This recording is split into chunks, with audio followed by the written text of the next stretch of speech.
What's up, everyone? Welcome to Unfazed Facts, the podcast dedicated to all things Gym Leader Challenge and the Pokemon TCG. I am one of your hosts, Jeff Bache, and like always, we're joined by Josh Benson, aka Gym Leader Josh. Josh, what's up, friend?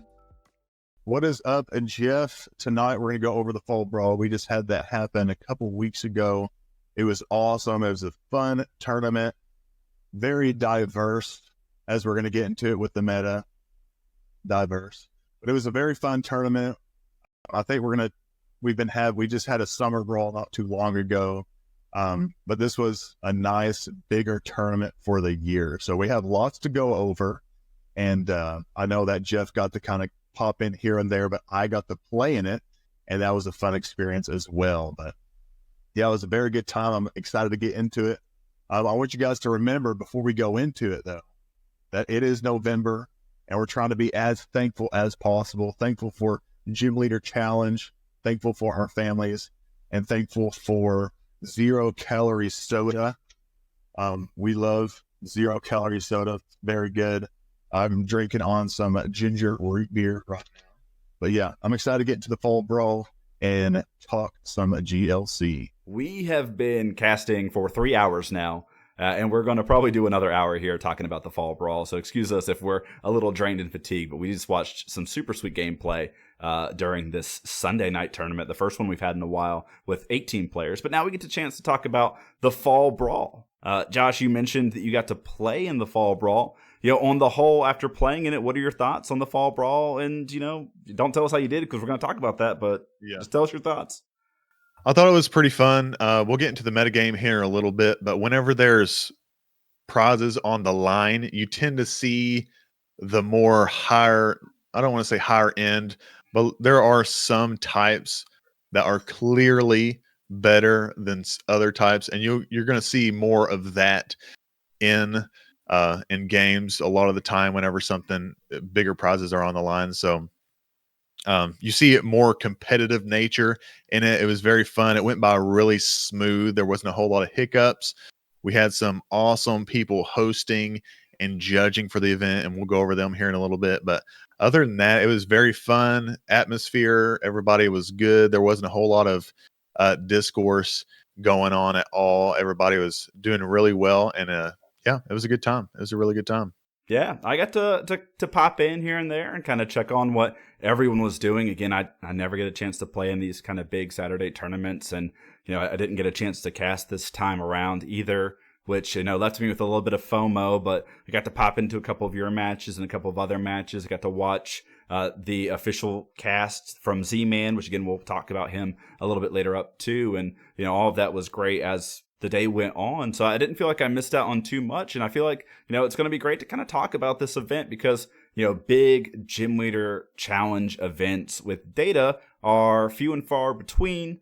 And we don't often get a chance to kind of dive into what significance they hold or what they mean, especially at regionals where deck lists aren't required. So we get to look at deck lists tonight. We get to look at some of the new cards from Stellar Crown that kind of showed their way into these decks. We don't get to see Surging Sparks because it wasn't quite legal yet, but we still get to see maybe in the future where those cards might fall, especially since we're on the back of this first Surging Sparks tournament at CBW tonight. Talking about the Fall Brawl, though, we had 30 players. I think 40-something signed up, but not everyone always shows up to these. So 30 players, 5 rounds, top 4 cut. It was a full day affair, Josh. It was quiet.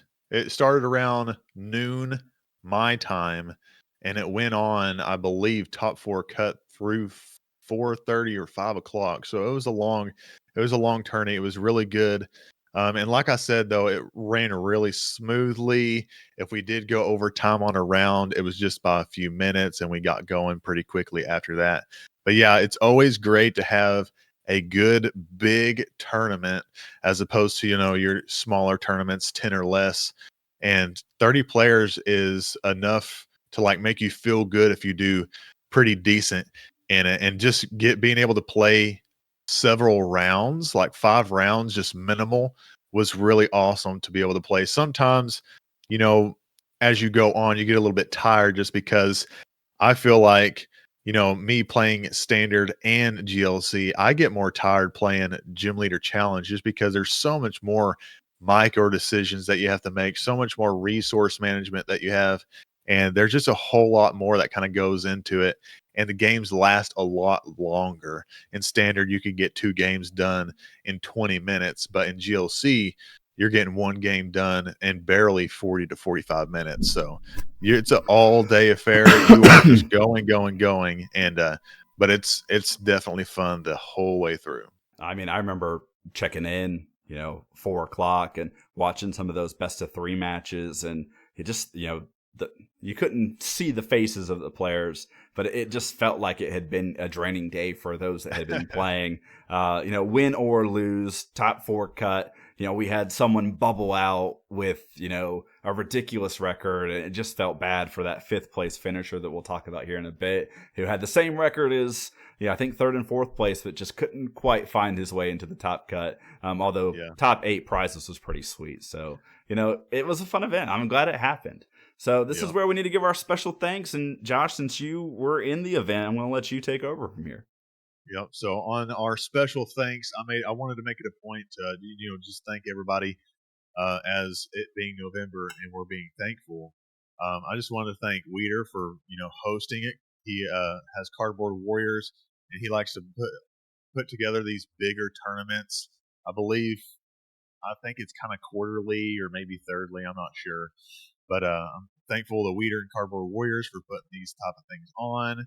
Subject always does such a great job when it comes to judging or facilitating the competition, making sure everything goes by smoothly. He's very understanding and patient, especially whenever games kind of go a little bit longer.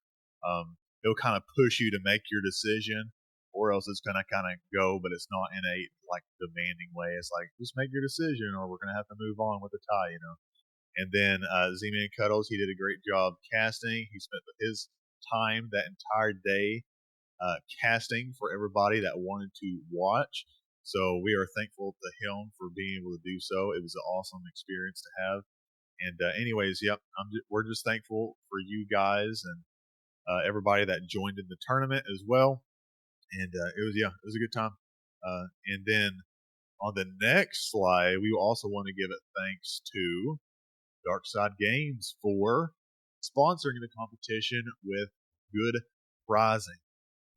Darkside Games provided I believe a booster box for first place, for second, third, and fourth ETBs, and then 5th through 8th got booster bundles. So we're thankful to Darkside Games for sponsoring all of that. I'm not sure on the back end if there was any if anybody had to purchase that, but if Darkside just gave it, we're very thankful for that. That is awesome to have prizes, and it can also kind of help with the turnout of the tournament.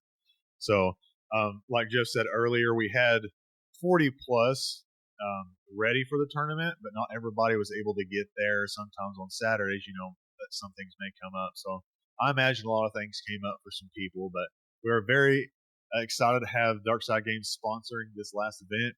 And then to add, you can use code ZMAN15 for 15% off your purchase at Darkside Games, Las Vegas. I believe they have pre-built Gym Leader Challenge decks sometimes that you can kind of browse through if they have them available, as well as just getting singles there. So just wanted to kind of give Z-Man a shout out as well with his code at Darkside Games, because he did work for this sponsor as well.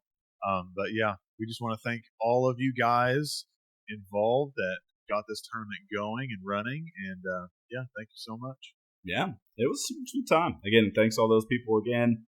Very fortunate to be part of the Cardboard Warriors. I, in no way, shape, or form, was really involved in the tournament, so I'm not going to take any credit for it. Subject always runs a tight shift when it comes to judging an event. That man is super knowledgeable.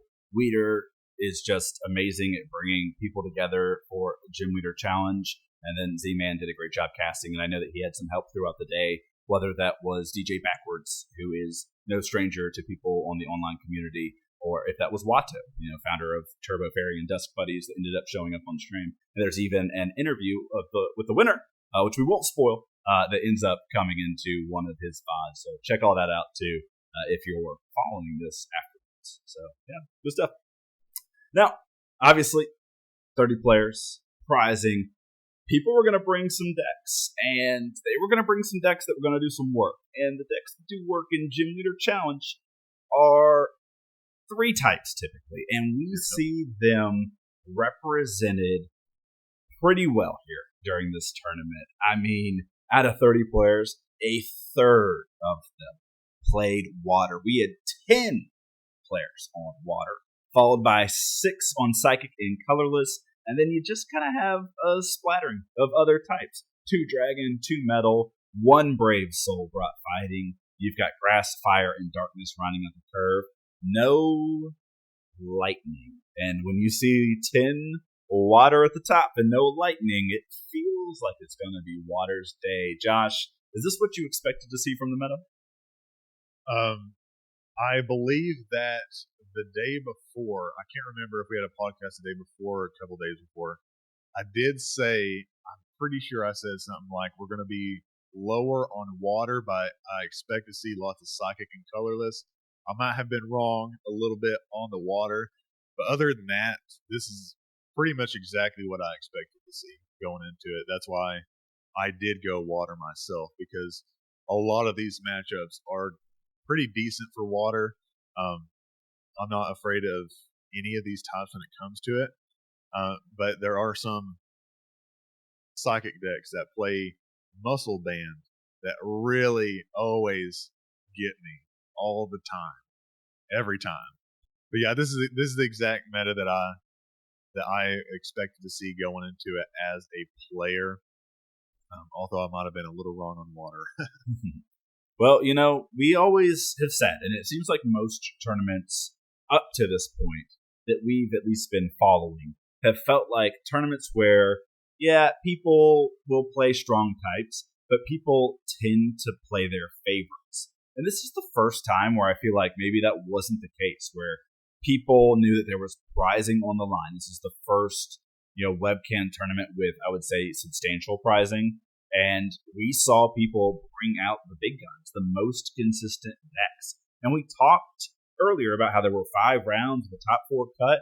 If you're looking to perform well, you need to have a deck that's going to do its game plan each and every game. You want to be playing a consistent type. Fire and fire are a little bit lacking. And so if you're going to play something consistent throughout the day and hopefully win, because winning is fun and winning gets you close to those prizes, well, you're going to stick to water, psychic, and colorless. Now, you look at their win percentages, even though they were highly represented, they're all kind of hovering right around 50%, which is, pretty good, to be honest with you. Water is sitting there at 53, psychic's a little worse at about 46, and then colorless is sitting there again at 53. I mean, that's still pretty impressive for a type that was over, 2/3 of the field. Yeah, I agree there. And then you have fighting with the whopping 60%. But there were only 5 games played. It was just Mickey. It was just Mickey playing his fighting spread list, which was really sweet to see, and going 3-2. I think, maybe narrowly missing out on some prizing there, or at least maybe sticking in the top 8. But, really exciting to see him play fighting and put trust in that deck and that type. Mickey is one to have really cool, interesting list, and he performs well with them. So that fighting list he did well with. It was a pretty decent meta call. We've seen a lot of these psychic lists kind of, drop away from Mew. So I was really thinking that maybe like a spread list might come up and do some work. And Mickey did that to a certain degree. Yes, I would have to agree with that. And with such a big pool, that makes the win percentage, even more impressive with the amount of, decks that were played. Well, but that's a lot of water. Yeah. Well, all right. Let's talk about some interesting cards. And, the first one we've got to talk about is this really impressive do-it-all card, Fan from Stellar Crown. Now, we've been talking, Josh, about this card for a while. I feel like every time I talk Gym Leader Challenge, I've got to talk Fan Call. Now, you're going to have to tell me, I'm going to explain the card, what makes it so powerful, but it's got kind of 2 key parts to it. 70 HP basic, 1 retreat. Fan Call lets you, during your first turn, search your deck for 3 colorless Pokemon with 800 HP or less. Again, they come to your hand.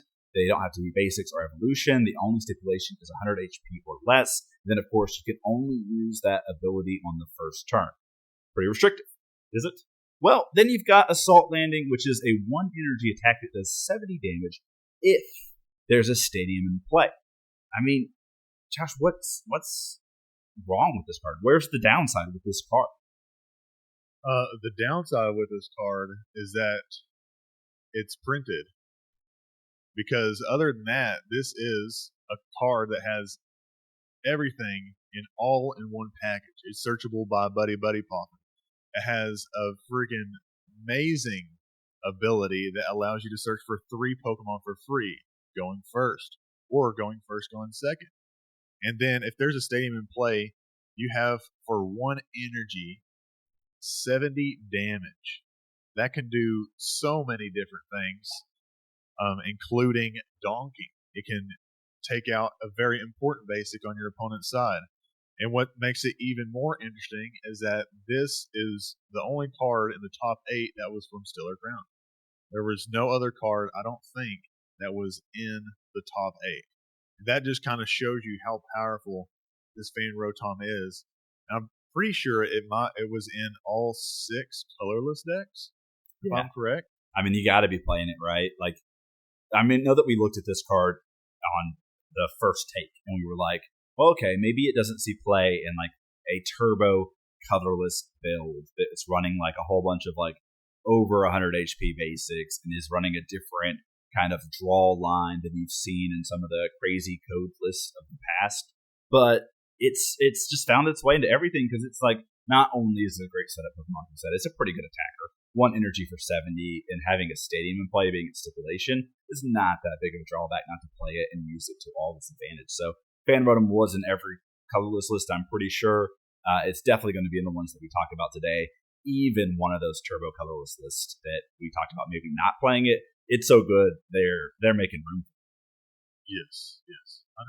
Yeah, Fan Rotom, very interesting card. King of Stellar Crown. Oh, I mean, might be king of Gym Winter Challenge at the moment.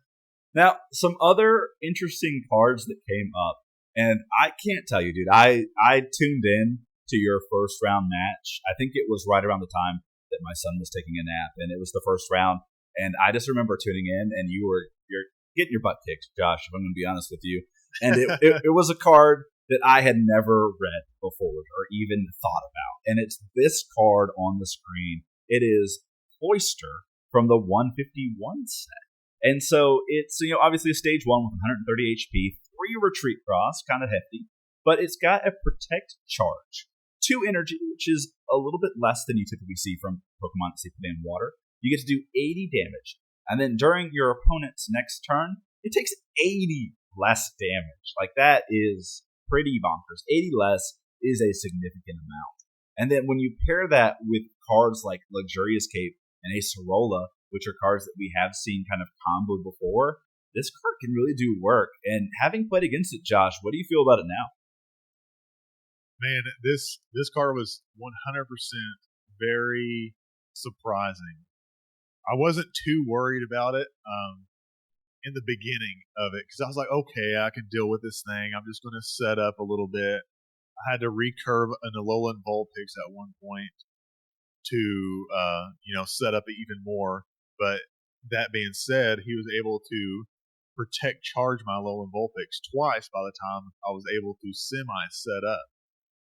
And by that point, I finally was able to attack, and then he throws this Lux Cape on there, and I was like, okay. I can't remember. I'm pretty sure I attacked with some lower. I had to do an Intellion attack or some other attack that wasn't able to instantly OHKO it, but I was like, okay, I can take my time. It'll be fine. I got my big whale that can do some big damage here in a little bit. We're good. All right. Throws this Lux Cape on there. Okay, I'll just take it out the next turn. Plays Acerola. I'm like, all right, it's gone. I don't have to worry about it anymore. He puts it out on the bench. Puts the what's the first stage? Shelter. Shelter. And he puts the shelter back out, and I'm dealing with his other mons at the moment. And he puts the cloister back out. And then by then, I'm attacking with Intellion. So it went to overtime basically at the end, and he did such a good job. And I didn't know where the board state was. It could have went either way at the point, I think, at the end. But I was like, you know what, Tamer Mushroom, I enjoyed playing against you. I think you played really well. I think I remember him telling me that it was like, you know, it was his first tournament. He was pretty new at GLC. I was like, you've done so well. Go ahead and take this win right here because I'm not sure where the game's going to go. And you did incredible. So I just wanted to give it up to Tamer Mushroom for doing so well with this cloister. It was an awesome.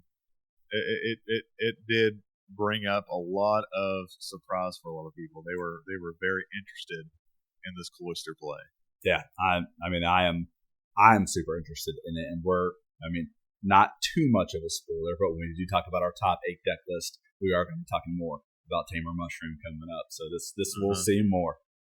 Now, some other interesting cards. Evan Wiki, no stranger to us talking recaps. I think we've talked about a couple of his deck lists in the recaps, from a lightning spread list to, I think, an interesting fighting list at some point. But he had some pretty interesting tech cards of his own going on. He was playing the Melodic with the Sparkling Ripples. Basically, when you play it to evolve from your hand, you can put a card from your discard pile into your hand. A card that you do see in some water control builds, but you definitely saw it here.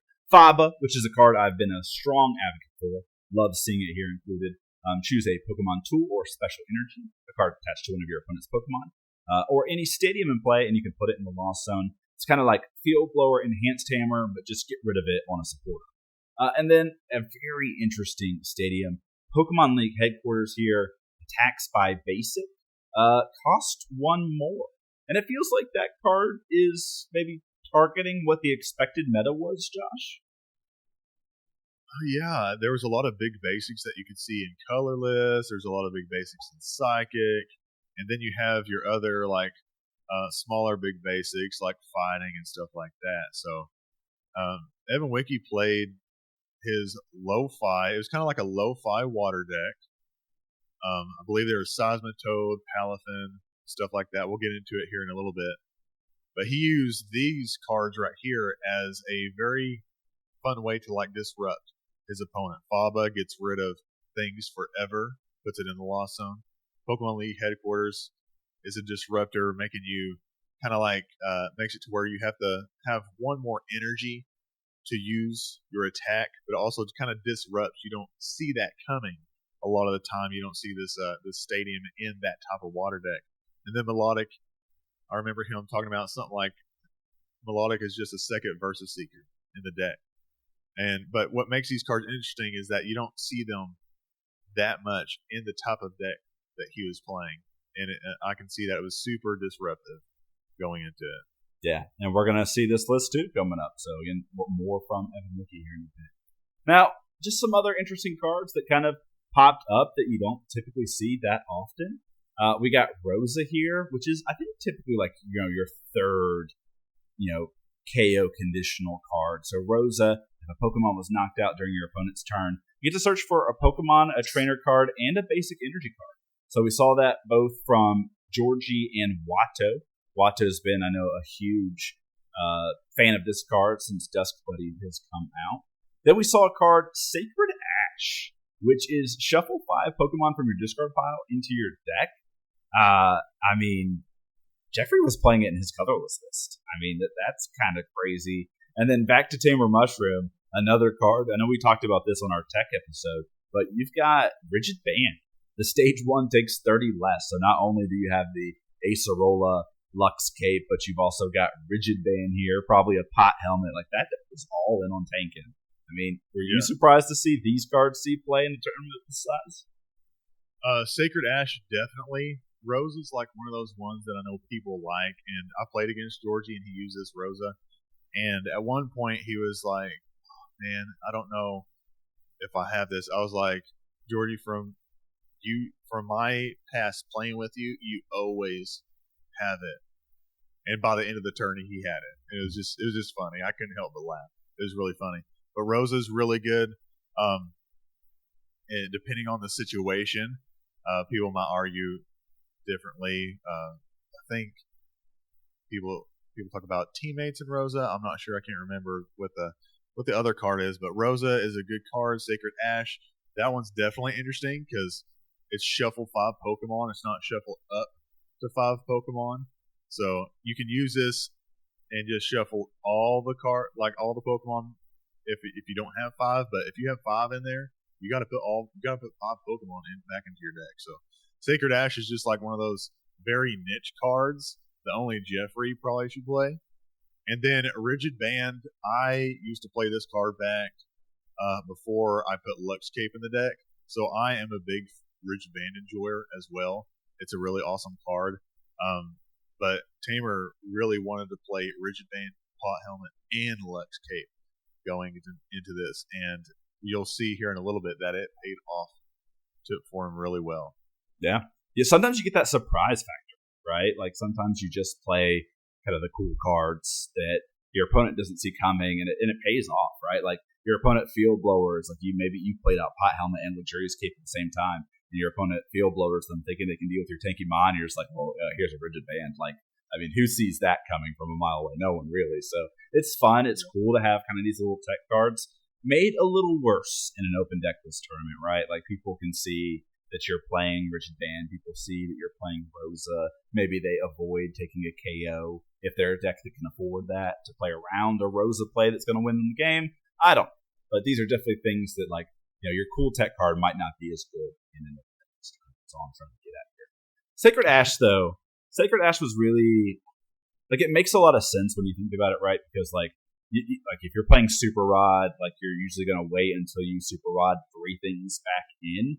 Why not just give yourself Sacred Ash? Like, you're not playing a lot of colored energy in these decks, right? Like Ordinary Rod, Super Rod, Night Stretcher is not as good as Rescue Stretcher in these builds. So it's like, what's your other recovery card? Like, and if you play Miriam, which is a supporter, which does the same thing but draws 3, is that worth your supporter slot? So, Jeffrey here opting for Sacred Ash just makes a ton of sense. And when I saw this card, I was like, oh yeah, it does make a ton of sense. Well, getting into kind of some of the interesting lists that we saw here. These are deck lists that didn't quite make it into the top 8, but I still felt like were worth mentioning. And this is the first one that's coming to us from Nolo AF, someone who has streamed with me before, does a lot of work out of Baltimore, has a really cool list here. It's a colorless list, but it's playing 6 fairy energy. And so you look at that, like that's where your mind heads immediately because you're like, oh, look, pink.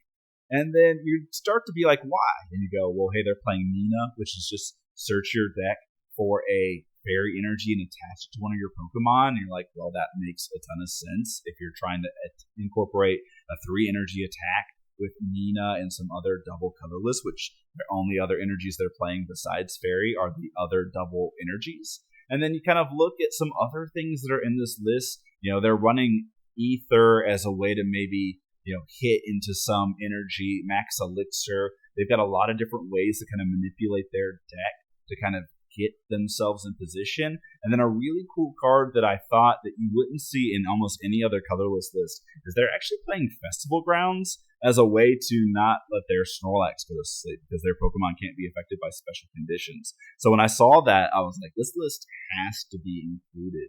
The Pokemon suite is nothing different than what you see in a normal colorless list, right? Snorlax is there, you've got Barrel, you've got maybe Pidgeotto is one that you don't often see anymore, but it makes a lot of sense when you include Fan Rotom into a list. And then, it's just a really cool list. And then it's got Donk Tauros, which is just 2 energy, do 80. So this is a really cool deck list. I don't know, Josh, what do you feel about it? I like it too. It's definitely interesting. I like the Tauros. I've seen the Tauros be played quite a bit. I like the Mina energy acceleration, mainly because I really wish they would bring Fairy back. print more fairy cards, but I also just love the color pink. That's my favorite color.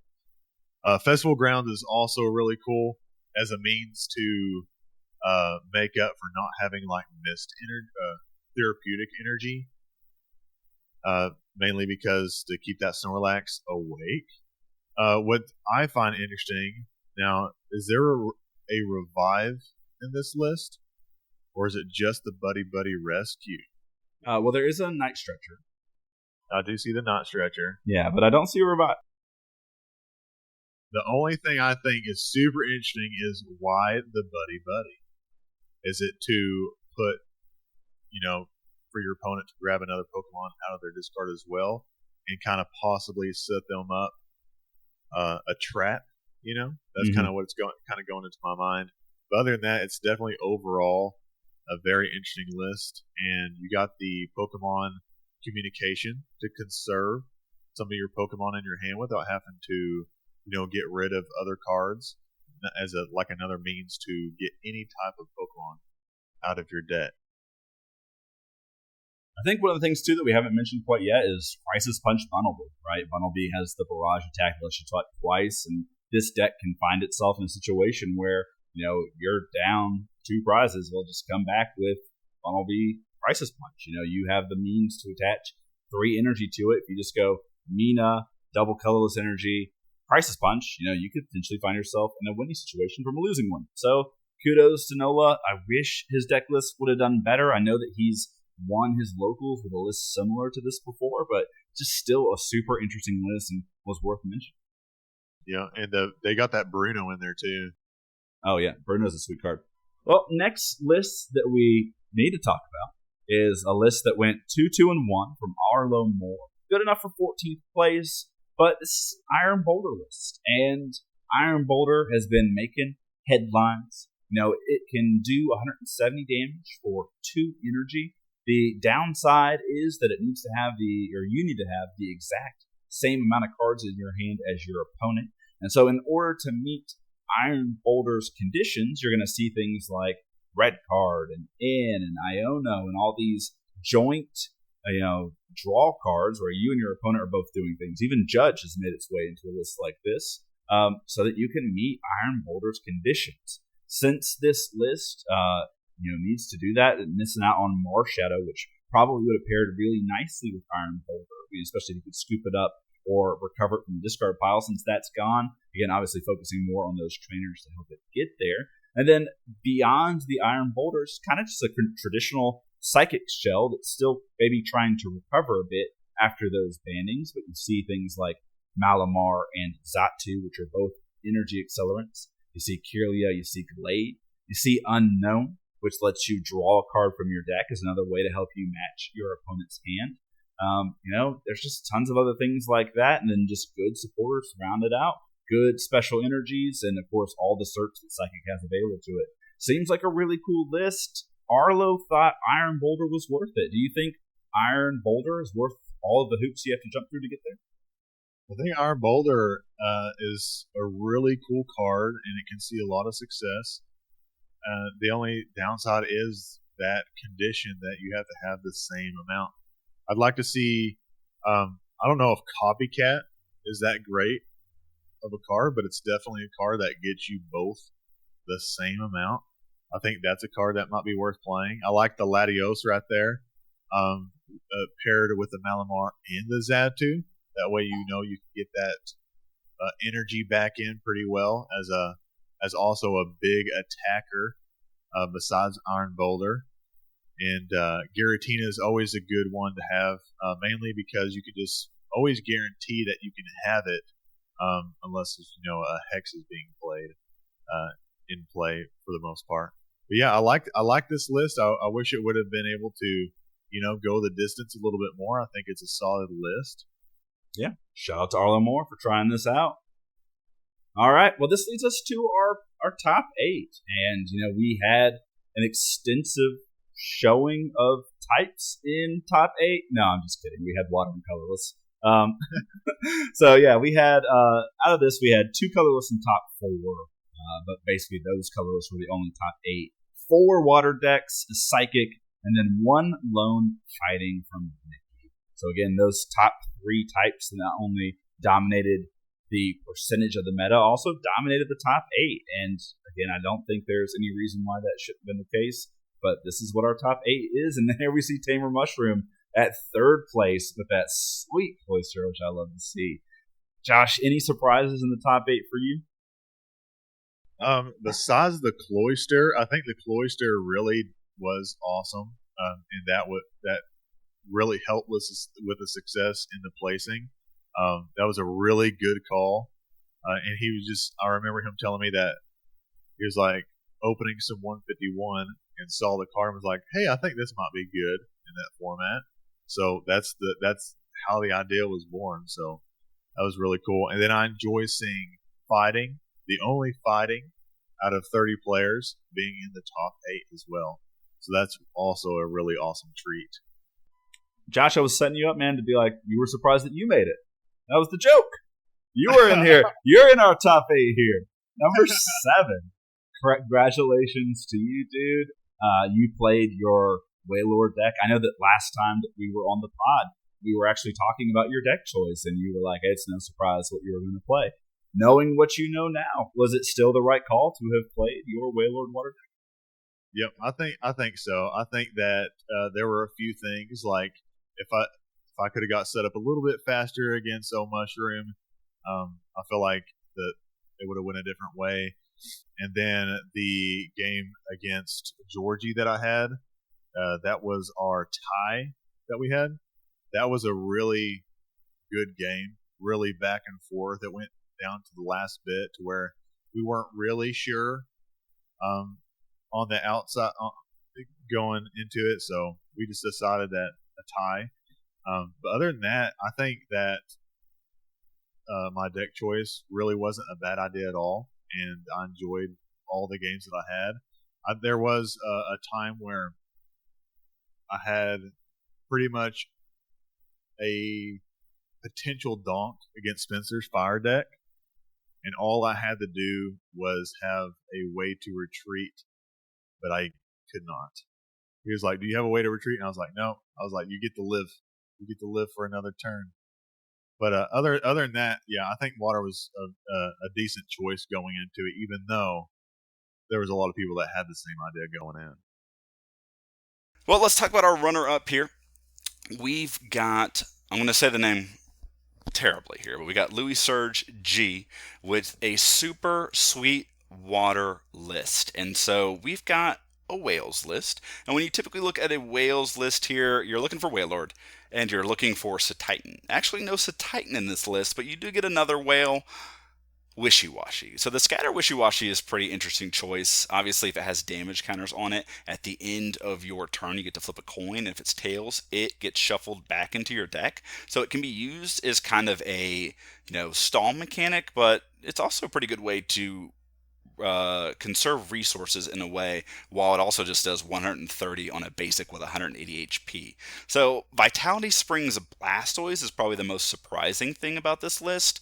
Vitality Springs Blastoise is a card that I think a lot of people had tried out in a Waylord build at the beginning because of its ability to get special energy out, but it kind of fell to the wayside. But Vitality Spring basically reads, you have to end your turn, but search up 6 energies from your deck and attach them to your Pokemon in any way you want. So it's kind of one way to just vomit energy out everywhere in one turn, and people like it and some people don't. But obviously here we see Lurie Surge G doing really well with it into this tournament and playing with it. Besides that, Frostmoth, Drizzile, Inteleon, you've got Octillery, but you do have a comeback mechanic with the Delta Plus Articuno that if it takes a prize, it gets to take 2. So that's really interesting. Beyond that, when you look at this list, there's no other card that really stands out from what you would see in a typical water list, except when you run to the energies, there's Lucky Energy. Josh, what are your thoughts on this list? When it comes to this one, I think the Lucky Energy is probably the most interesting part of this specific list. It's not an energy that you usually see at all in Gym Leader Challenge, really. So I give props for this Lucky Energy. The Articuno is one of those cards that I've played with this card. You've seen this card before, but when paired with Vitality Springs Blastoise, you usually see the Blizzard Veil Articuno that protects your Pokemon from being bossed up by Guzma or just boss. Usually you use that Articuno for protection. So kind of seeing this Articuno, the extra prize Articuno, being used is another interesting aspect of this list. And I would assume that it's kind of being replaced by Wishy Washy, where they can just kind of leave it in the active. It has a whopping 180 HP. And then if your opponent does attack into it and it gets shuffled back into the deck, then you can just put up whatever that you just loaded up with energy into the active position. So I think that it all works in unison. It's just something that you don't see as much. But yeah, good job getting runner up with this specific list. I didn't get to really see it in action. I would have loved to have seen it in action. Um, Personally, myself, the style of it, I don't necessarily want to play Vitality Springs Blastoise myself, but I'm glad other people are seeing success with it. Yeah, I'm a big fan of that card in particular. Just because, like, being able to set up your entire board in one turn is just something that's really, really exciting to me. So I'm happy that Louis did that. But again, I get the point of not wanting to play it, especially when you have Frostmoth that can kind of do it all by itself. And oftentimes you see these Wailord decks just fall behind and then just use Reversal to power them up. And then once you take the KO, you can just kind of take your time because you've dealt with the danger, and now you can just slowly power it up and just keep going while you tank hits. So again, I fault no one for not playing Vitality Springs, but again, Louis Surge kind of bringing it to the forefront and saying it can be competitive, it can be good, it can win a tournament is nice to see. Yes.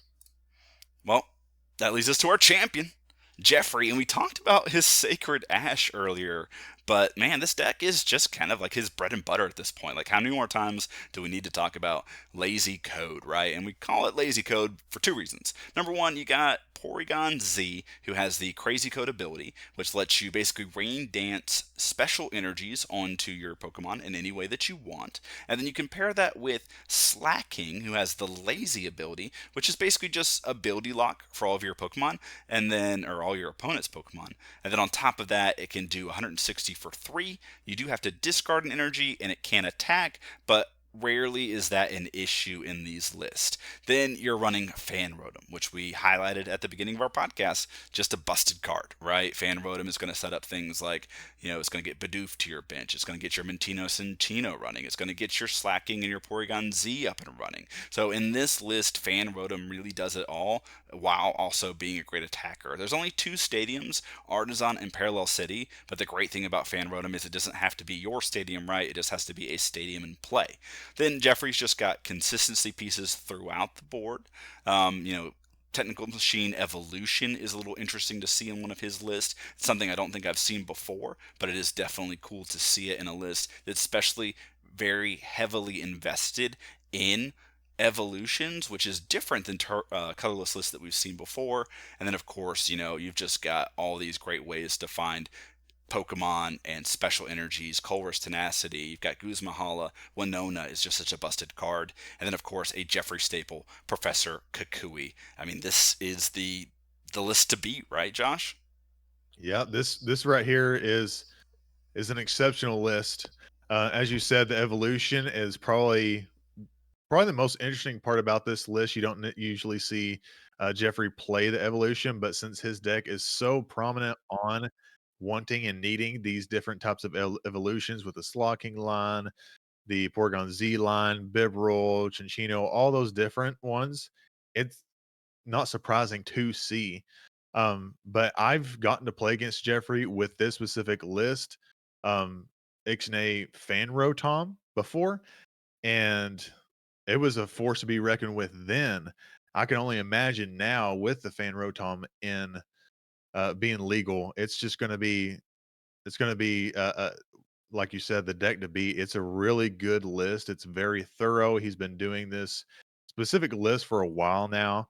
I've always been a fan of Crazy Code Porygon Z back whenever it was available in standard. I enjoyed playing it and just sprinkling all the different special energies out into my Pokemon however I wanted. So I love that it's successful in Gym Leader Challenge as well. I don't know why I haven't built a crazy code list yet because I love it so much. But yes, I enjoy this list very much. Congratulations to Jeffrey for pulling out the win in this fall brawl and getting a booster box. I wonder what the shipping is going to be on that. But other than that, yeah, it was awesome. It's an awesome list. Jeff touched on a bunch of it. The Sacred Ash being the forefront of the most interesting card, and one of the most interesting cards. A lot of the time you're going to get Porygon Z line back with it. You're going to get the Slocking line back with it. There's just all sorts of Pokemon that you're going to be getting back. And why don't you just play Sacred Ash over Super Rod when you can't even get energy back, the special energy back with Super Rod? So might as well use Sacred Ash. Right. Yeah, that's definitely the thought behind it. And again, good list by Jeffrey. I mean, it's just, when are we going to stop talking about this list and Jeffrey? Probably never at this point. It just seems like those two are synonymous. And as long as he keeps winning tournaments, we get to keep talking about Jeffrey Vanderveek. And probably right now, the best Gym Leader Challenge player in the world, if I had to put my finger on it. And I don't know if it's a close contest, but it's just like, how will we ever know? But he's definitely my GOAT right now, Josh. I was gonna say once we get 1Ks back from Full Grip, but that might be an expensive trip for O'Jeffrey, so we might not see that, but we might. You never know. Yeah, he's a Belgian-based player, so that will be a tough one. But I think that maybe he loves some things out in the States. He's a big baseball, basketball player or fan, so I think that he might Yeah. find the way to plan a full grip 1K around the game and go check it out. So that'd be Yeah, cool that'd to be see. cool. But yeah, on to the third place list, and this is a list we've already talked a lot about. This is the Tamer Mushroom 64 water list. Again, it has Cetitan with Special Horn, it's got Wailord with Special Wave, and then it's got that Cloyster from 151 that we talked about, and then the other attacker in this list is just Inteleon. So it's really relying on these tanky bodies, and of course that cool sweet combo that we mentioned earlier, where you can Acerola up a damaged Pokemon, get all that energy and luxurious cape back to hand, and then hopefully use Frosmoth to just reattach that while you wait to evolve that Pokemon back the following turn. Maybe you have another attacker set up. So this is our third place list. Again, Josh, you have a ton of experience. We've already talked about Rigid Band. What more is there to say about this list? You know it best. Man, I just gotta say that it ran really well when he was playing this. I remember playing Evo Soda and Evo Incense back whenever I did play that. It's very consistent being able to play that. Playing two damage reduction tools along with Lux Cape is really good. There's not a problem with that at all. But yeah, this deck overall, it ran really well. It was awesome to see the Cloyster doing so much, not damage in particular, but just being taking charge. It's very easy to get energized. Just 2 energy for 80, take 80 less damage, effective 210 HP. There's not that many Pokemon in the format that can do that. And the Pokemon that can do that might have to take a few more turns to get going. And by then, you've already done 160 or more damage by the time you've gotten to this Cloyster. So it's definitely a fun include. Um, I'm going to let Tamer Mushroom continue to play Cloyster. I don't know if I'm going to put Cloyster in my own deck, but it's awesome. I'm so glad that it did so well, especially first time. I like the idea of Acerola. I've played Acerola in my own decks. It's just sometimes the inconsistencies with playing Acerola and then maybe not having a Frostmoth out because it's been knocked out before. Um, but I love the include of Acerola. I've used Acerola. I just love this deck as well. Also, the heavy ball include was pretty clutch, I will say. There was a time whenever I think he used it to get the Cloyster out. I think Cloyster has 3 retreat costs as well. But yeah, this heavy ball include is also pretty clutch as well. So I think a lot of things that Tamer Mushroom did and a lot of the calls that he made were very right going into this tournament. Yeah, and you mentioned it too. Like looking at a list like this, I see only three draw supporters. Marnie, N, and Cynthia. If I'm not missing any, and that's usually a pretty low amount. But obviously, this deck can rely on things like Octillery or Drizzile and Inteleon to help kind of push it along. So it seems like Tamer Mushroom didn't really have an issue throughout the day, maybe drawing into the cards he needed. Something else that kind of struck me as interesting was even though you've got a good number of tools here and some really important item cards, no Arven. So obviously thinking that maybe Acerola here was more of a tech card that was needed for what this tournament was going to be about than an Arven. So again, kind of some cool includes and not includes even, but obviously a third place finish speaks for itself. This deck is strong, and like you, I kind of want to test this Cloister, and then part of me is still just like, is it good? Even after seeing it, it's like hard to believe, right? Like I've seen it do well, but it's still just like, can't I believe it? So Tamer Mushroom's got the sauce. Check it out. This list was amazing. Shout out Tamer Mushroom. Good job on your third place finish. Very good job.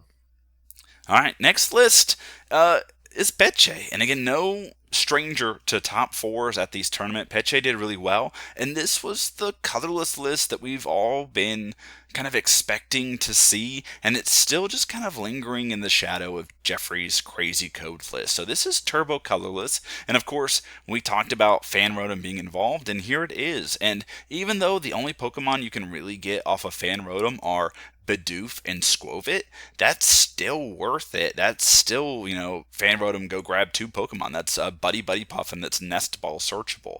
So we see that here. Cyclizar, Kangaskhan, Lugia, and Snorlax round out the basic attackers. And then because this list is running so few Pokemon, you can run just kind of a ton of specific tech cards. So you see cards like Lost City, you see Reset Stamp, you see Adventure Bag to go get you some of these tools because you're running Bravery Charm, Cape of Toughness, Fighting Fury Belt as ways to buff your HPs. And then, of course, you've got Mela because you're running Fire Energy, only 3, which has been a number that's a little lower than what you see typically. I think normally most lists run 4, but running 3 here with that Turbo Energize to kind of push out some fire energy early. I mean, list is strong. List is, obviously very techy. I mean, how do you feel about this turbo colorless list, Josh? Hey, this turbo color list got 4th place. I don't think there's anything, we got Adventure Bag to be able to get those tools. Since we play so many different tools, got Arven to be able to search those tools out. But it's just like a nice turbo colorless list with Lost City. But other than that, I mean, it's a nice refined list of just a turbo colorless, very reliant on the Snorlax, Lugia, Kangaskhan, being able to just get those and recur those guys over and over. And I mean, even though we play just a few basics or Pokemon under 100 HP or less, we still got that Fan Rotom in this list. Even with, all these big basics, Fan Rotom is so good that we still see this in play. So I like to see a diversity inside the archetypes of the types.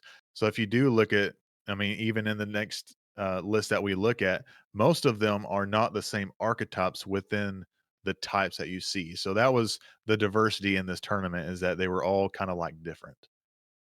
Yeah, everyone cooked their own little sauce, and so that's what we get to see here. And Evan Wiki, we talked about him earlier. The unfortunate bubble went 4-1, was the only 4-1 not to make it into the top 4.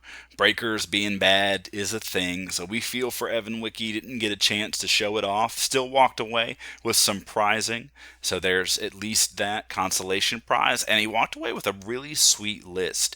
And so we see Seismitoad here. Seismitoad has made rounds in a couple of lists in different places. We've seen it at Full Grip Games do well, some other locals here and there, but Seismitoad has stayed stage 2 that for 2 energy does 120, and it can do more damage as long as it's stayed in the active, kind of similar to what Metagross can do in Metal. And then Quaking Zone, its ability is really one of the reasons to play it. Not only is it a big beefy stage 2 with a reasonable attack, it's also disruptive. Your opponent's attacks cost 1 more colorless energy, which can be, breaking people's backs when it comes to how they set up attacks. We saw in today's tournament that we both casted a little bit ago, 1 energy deciding a lot of games, a pivotal turn here where someone was able to respond, and Quaking Zone makes that much harder.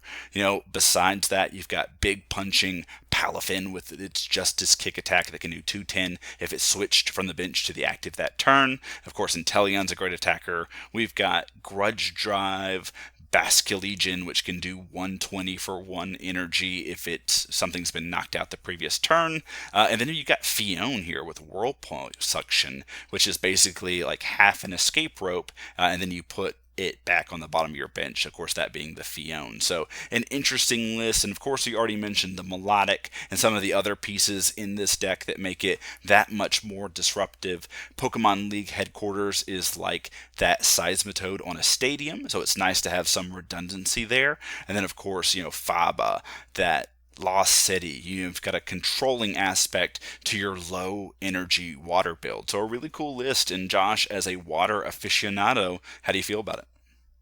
I love it a lot. I used to use the Fiona Whirlpool Suction so much, and it's just an awesome card to be able to kind of like force your opponent's Pokemon that you don't want the active. Like if they promoted something that's not important and everything is important on the bench, Fiona is an awesome answer to that. You can just use it, and boom, there you go. And sometimes I've done it in the past where you can use your Brooklet Hill to immediately get it back, so you've got it the next turn. It's such an awesome card. I love that. I love the Grudge Dive single energy attachment for the Basculin. That way, you're not just have this random Basculin just taking up space in your deck or on the bench or anything like that. So you can make it useful as it goes on. I love the mix between Seismitoad and Pokemon League headquarters. You can get a max 2 energy that your opponent needs to use when using basic Pokemon, which is like pretty terrible. I would have to say, I don't want to put 2 extra energy on a Pokemon when I don't have to. Um, Lost City is always one of those ones that you'll see, especially I know that a lot of people in Cardboard Warriors love their Lost City, so you can kind of tell who's in the Cardboard Warrior Discord a lot if you see a Lost City in there. But other than that, I do love the lo-fi-ness of this deck. There's not a whole lot. I mean, the max 2 energy that you need to use to get an attack off. And yeah, I think Faba's really good at being able to just keep those energy. Let's say if you're playing against anything, I know that Faba's really good at getting rid of energy that are very pesky that you don't want them to special charge back in. You can just use that to get rid of a DDE off of your opponent's, dragon play. So that's really cool include right there as well. But yeah, I enjoy this list a lot, and I'm sad to see Mr. Wiki bubble out of the top 4.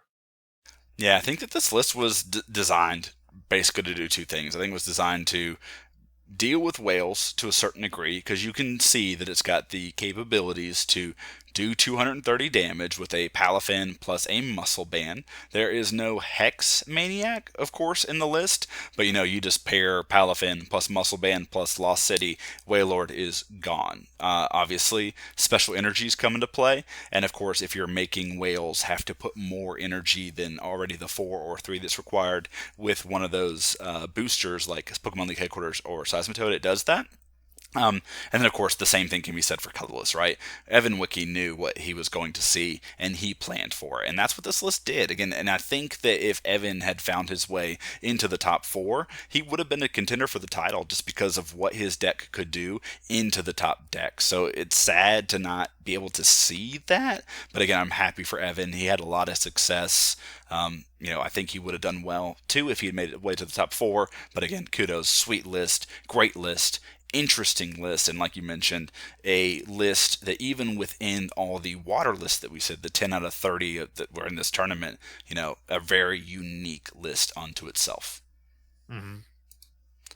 All right, you talked about him, you played him. We got George Rhodes' list. This is Georgie's list, and Psychic was a player that I thought would do well, and so seeing it in the top 8 is not surprising. Not seeing it in the top 4 is kind of surprising. But we've Yeah. got this standard list, right? I don't think it's weird to call this a standard Psychic list, at least of what Psychic is going to be maybe going forward without Marshadow. So Yeah. Cleffa to draw you cards. You've got Gallade, Kirlia as consistency pieces, along with Tinkaton, whose gather materials lets you discard a card to draw 3. You've got Zatu and Malabar, both as ways to attach energy, which we saw in one of our interesting Psychic lists that we talked about earlier. And then, of course, just Mewtwo and Necrozma as beat sticks. And Necrozma has great synergy here with Tinkaton because they both require special energies. You will often see them paired side by side. We see Bench Barrier Mr. Mime here instead of any Mew, which makes some sense because it has 70 HP instead of 60. And then, of course, that Cleffa that I talked about only having 30 HP kind of pairs pretty well with your counter energy. If it gets KO'd early, you can kind of get one of your big attackers online early as well. Besides that, it's a standard Psychic list. The supporters and the item cards are pretty straightforward. There's nothing out of the ordinary. It's just a good, strong, powerful, consistent list. Yeah. And as we talked about earlier in the interesting cards, we got Rosa. And this is one of the cards that really did help him kind of have some pivotal turns. I know that he had a very pivotal turn with me using Rosa and being able to get his muscle band and several other things that Rosa allows you to get, and to be able to pull together a nice retaliation attack to take out one of my big mons. So I love seeing, well, I don't love seeing it, but muscle band is a very good include in Psychic. I feel like, I don't know if most people play muscle band in their Psychic lists, but I know that the more I play Georgie, the more I want to put a muscle band in my Psychic list. So I've been enjoying that quite a bit as well. But other than that, it is a nice standard list. Mewtwo is one of those ones that is one of those flexible cards that you'll see in there. In this spot, you might see Giratina in that spot. You might see Latios as well.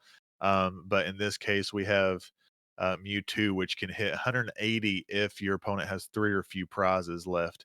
So Mewtwo can put in some work, hit those big numbers, and allow you to kind of come back from behind, especially once your opponent has taken 3 prizes.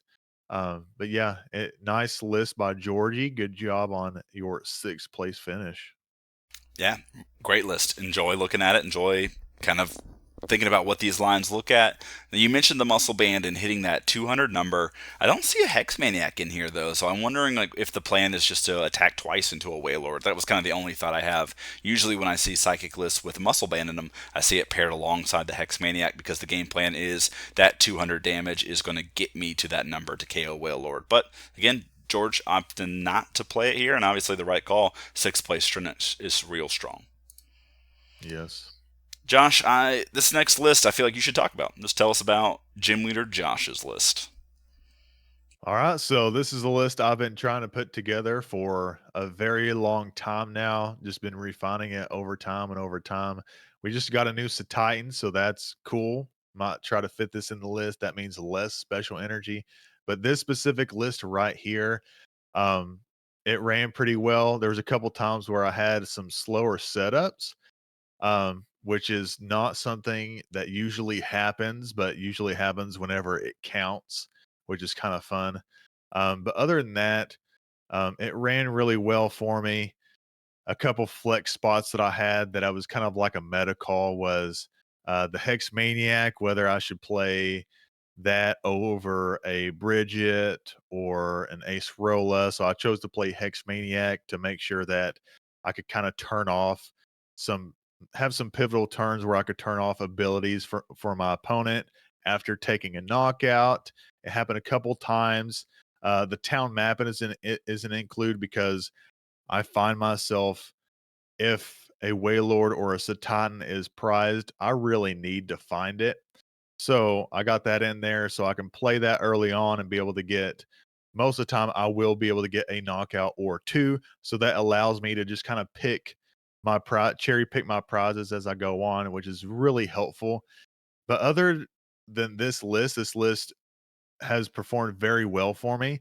I think that I'm kind of on the fence with this Articuno. There's been times where it's helped me, but at this point, I think Articuno is there's a it's time for a change with this Articuno. So I'm on the lookout for a spot. We got a new flex spot here, but other than that, it's been working really well for me. I love this list.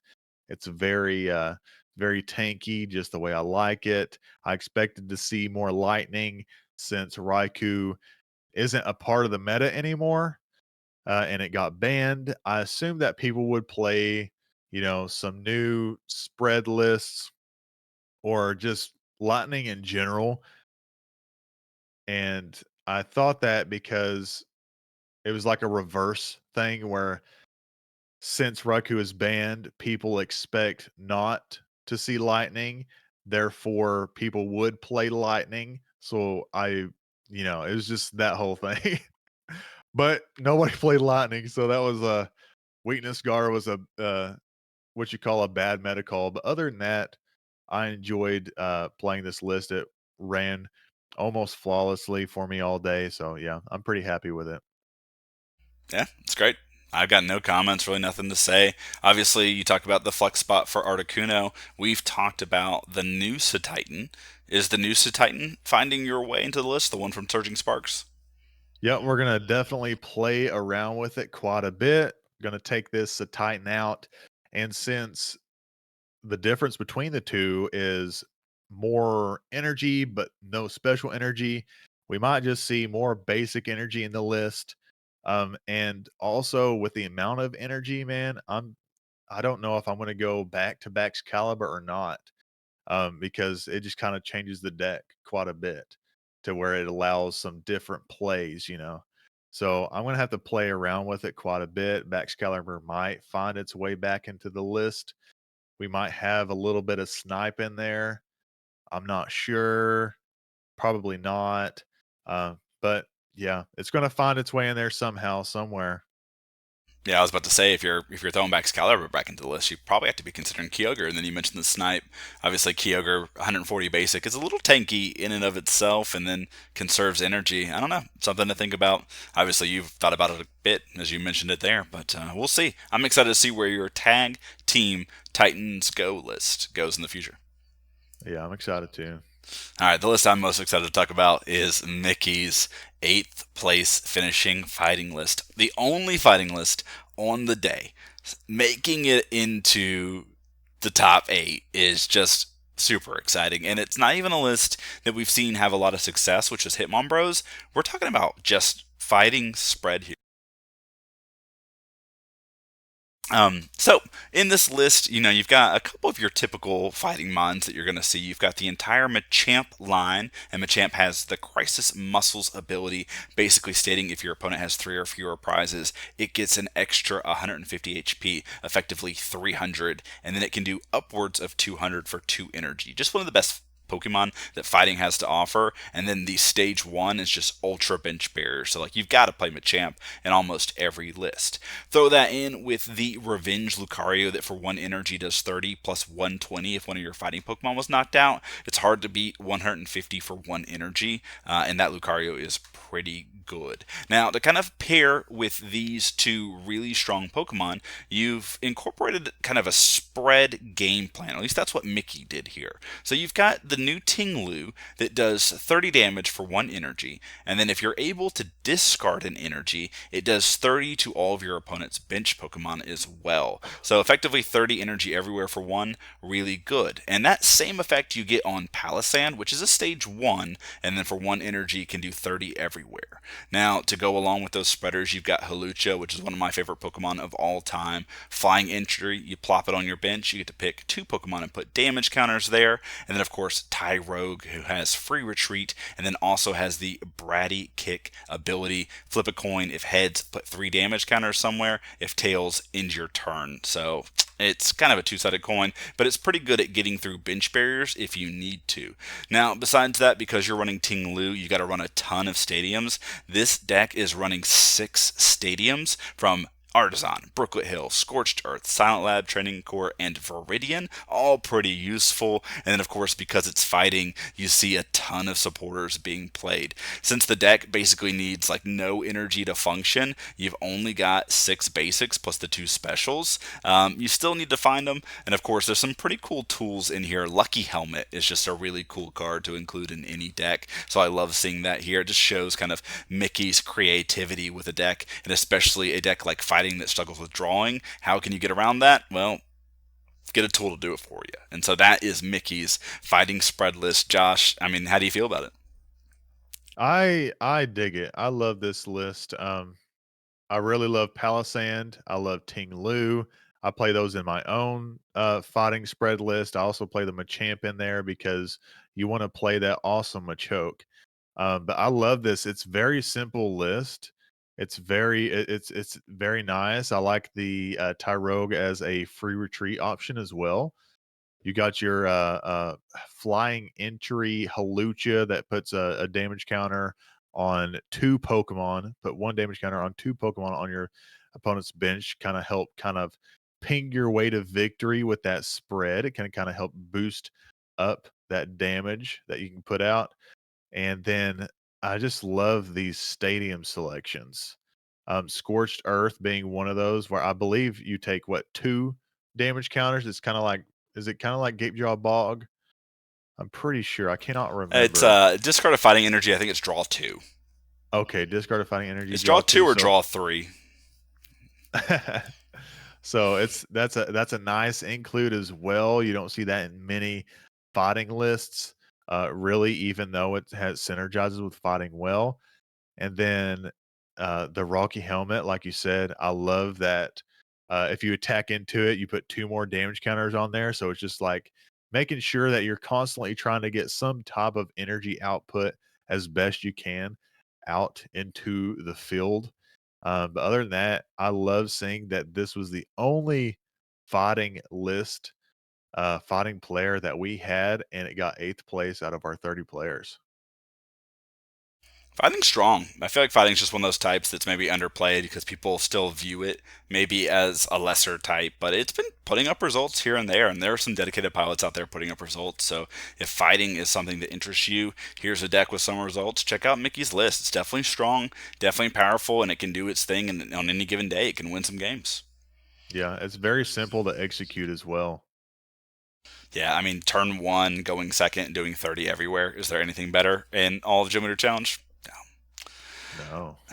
Well, hey, Josh, as we kind of conclude, that's the top 8 list, and obviously there were 30 players. There were a lot of different lists to look at. We talked about some of the interesting ones at the beginning. We kind of perused through these top 8 lists. You know, we saw the meta share between water and psychic and colorless, these dominant types. You know, what are your kind of big takeaways? Can we take anything away from the fall brawl and kind of, apply it to what Gym Leader Challenge looks like today? Yeah, so the first thing I want to mention is that although at first glance it doesn't look as diverse, um, being the big 3 tops were in there, every every deck in the top 8 was completely different aside from the type. It was really cool to see that all these different types in there, these different archetypes were just very creative. It was awesome to see. So at first glance, it looks like everybody's playing the same thing, but nobody is playing the same thing. Everything is different. Nobody was playing the same deck whatsoever. It was really awesome to see all the different play styles that all of us players have. And I enjoyed that. And then also to just see that people are interested in playing Gym Leader Challenge and going through the trouble of setting up a webcam, getting their mics ready, and just trying their best to make sure that um, they're ready to play some GLC. So it was awesome to see that. And just to also see that we were able to get some sponsorship. I'm pretty sure Z-Man did a good job kind of hooking us up with that as well. But it's awesome to see that we were able to get some sponsorship for this tournament as well. I think that's a really cool thing. Yeah, Gym Leader Challenge is getting some recognition, and I love that. And Darkside Games has done a really good job of pushing Gym Leader Challenge. So again, I'm happy that they're involved. They're a wonderful store. I've ordered stuff from them before. It's come to me quickly and cheaply, which are all the things I love from a game store. And then of course you hear wonderful things about their locals, them selling the pre-made decks. Obviously we are nowhere sponsored by Darkside Games, but they're just a really well-run outfit that cares about Gym Leader Challenge. It's hard not to talk about them, often when we talk about, Gym Leader Challenge in general. Besides that being one of the big takeaways, as well as, we've got a lot of love out there in the community. Another thing to kind of take away from this is that the best players are still going to win because they're the best players, right? Jeffrey has just been performing so well. So, if you're someone who's struggling with a type and you think that type or that deck is suboptimal, I mean, most people think that the crazy code version of the deck is lesser than the turbo colorless build, right? I know Jeffrey's maybe changed that perception, but for a long time we thought that turbo colorless was the best deck, and Jeffrey keeps winning. So either that deck is really good or Jeffrey's really good, or both are true. But at the end of the day, Jeffrey's a good pilot. We see Peche continuously making top fours at these tournaments. Evan Wiki, the same thing. These are just top tier pilots. No matter what type they're playing, they're going to do well. And that's really what we should take away from a lot of these tournament results, is that grinding and getting good at your deck is what's going to put you in positions to win games. Yeah, yeah. It takes a lot of reps and card knowledge to kind of make your way to the top of Gym Leader Challenge. And I know that I'm still, you know, learning about new cards every day, new play styles. I'm always lurking in the Discord. I know I don't post much, but I am always lurking and trying to, learn up on all the different play styles, so I'm prepared when it comes down to playing against them. Oh yeah, but you're also a great player too, Josh. I didn't mean to exclude you from that conversation. You are obviously an amazing player, and you know what? It's so great because this gives so much credit to us. We get to sit up here and we get to talk about Gym Leader Challenge, and here you are top aiding this tournament. Thank you for giving some credentials to our speaking about Gym Leader Challenge. I appreciate that. Oh, you know what? It's all in a day's work. Well, Josh, any closing thoughts about the Fall Brawl, Gym Leader Challenge in general, before we kind of dip off and go off into the sunset and take a well-deserved nap? Man, I tell you what, with now we're doing this podcast after we just casted an 18-player tournament on a Sunday night. Now we had that Fall Brawl on Saturday and had 30 people. I would like to see the 40 people that we had plus be able to do the next one without, you know, make sure that you have the whole day. You've scheduled the whole day for nothing but Gym Leader Challenge. I'd love to see a huge webcam tournament, and I'm excited for the next tournament that we have. Yeah, me too, for sure. And I'm looking out for the winter, whatever name we decide to come up with for whatever winter tournament it might be. Start brainstorming now. Everyone out there, if you got any ideas and you're watching this on YouTube or whatever later on, comment some names for a winter-themed tournament. The Snow Bash, I don't know. We'll think about it later on. Winter Wonderland, man. Ooh, I like that too a lot. Well, Josh, that being said, I think it's time to close off. I'm Jeff Bache, and joining me has been Josh Benson, Gym Leader Josh, and this has been Unfazed Facts, the podcast dedicated to all things Gym Leader Challenge and the Pokemon TCG. We'll see you all next week. Have a good night. See ya.